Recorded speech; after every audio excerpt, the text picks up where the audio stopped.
There were a lot of conflict coming from different directions, even though Americans experienced the harmony created by the Compromise of 1850. Okay? Both, it has its advantages and, of course, the disadvantages. The strong fugitive slave law enraged Northerners. Okay? Many whom believed that this particular fugitive law would be a legalization in a way of kidnapping, right? Under the rule of laws, blacks living in the North and claimed by slave catchers were denied trial by jury and other protection of the due process, which was, in that time, even though the slaves did not have any sort of rights, it was just morally and in many ways, shape, or form wrong, okay? The violence and the tension would emerge. So the violence that the certain riots erupted as a result of attempting to enforce the law. Okay? Some northern states passed personal liberty laws in an attempt to prevent the working of the fugitive slave law. One northerner who was outraged by the fugitive slave law was Harriet Beecher Stowe. Okay? So in response, she wrote Uncle Tom's Cabin, a fictional book depicting what, in her perspective, as the evils of slavery.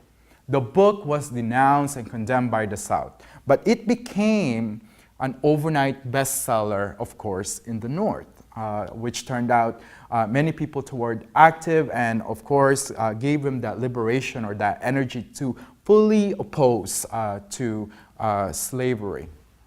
Now, Senator Stephen A. Douglas of Illinois introduced a bill in Congress to organize the area west of Missouri, okay, and Iowa as territories of Kansas and Nebraska. Okay, so you see the map here.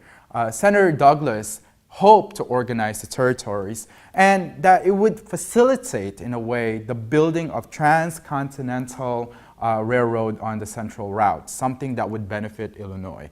Though he tried to touch the issue of slavery, he was pressed by the Southern senators. Okay? So in essence, the proposal overturned the Missouri Compromise by opening the slavery to the new territories. The Kansas and Nebraska Act destroyed the Whig Party, limited the influence of the Democrats, and led to the creation of what we call today, quote unquote, the Republican Party. The Democrats, split into northern and southern faction, contributed to the success of previous president Abraham Lincoln, okay, and the new Republican Party in the election of 1860, which Abraham Lincoln would represent. The Republicans, okay, victory was the immediate cause of succession. Okay, more important, the Republican Party, which was affiliated with Abraham Lincoln, showed that the South no longer had enough votes in Congress to protect its peculiar institution. There was also the Dred Scott case that some of you might have heard. Okay? So this is one famous case that is known in history of the United States. And the case was Dred Scott versus Sanford, and involved in a Missouri slave. Okay, so Dred Scott, who had been encouraged by many abolitionists to sue his freedom on the basis that his owner, an army doctor, had taken him to, for a stay for several years in a free state. Okay, so that was his claim. Illinois and Wisconsin were those states that he claimed for.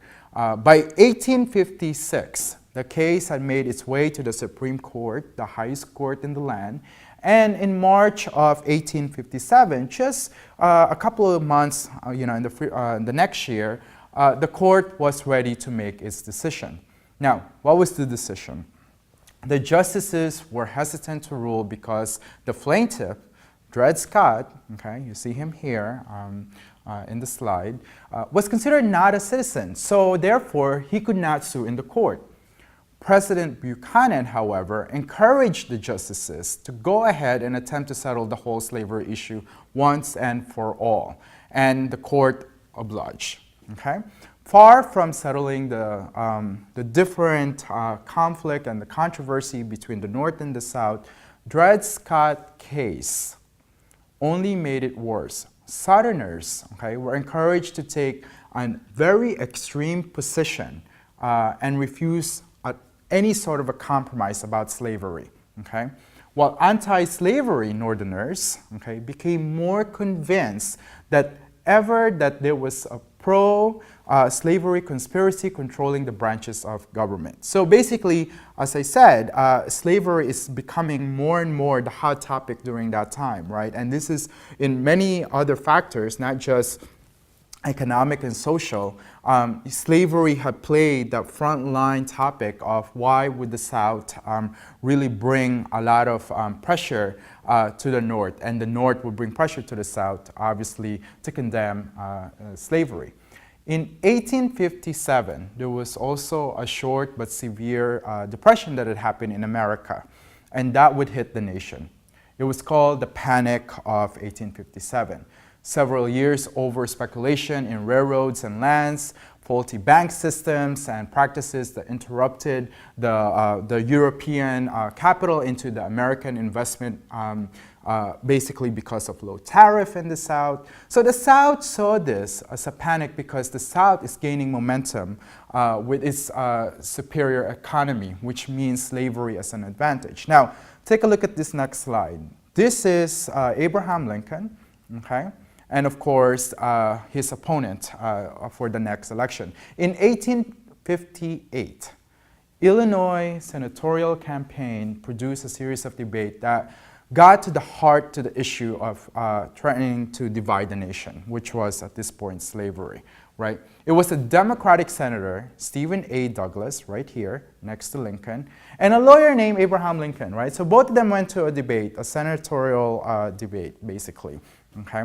Douglas failed to see slavery as a moral wrong because he wanted to maintain that his guiding principle was that democracy, not of anything else, is not about moral standards, okay? And it's not about the right or the wrong of slavery. He basically saw slavery as, again, an economic benefit. So he used the platform saying that Lincoln was a radical and that he is an abolitionist and that Lincoln believed in racial equality and race mixing, okay?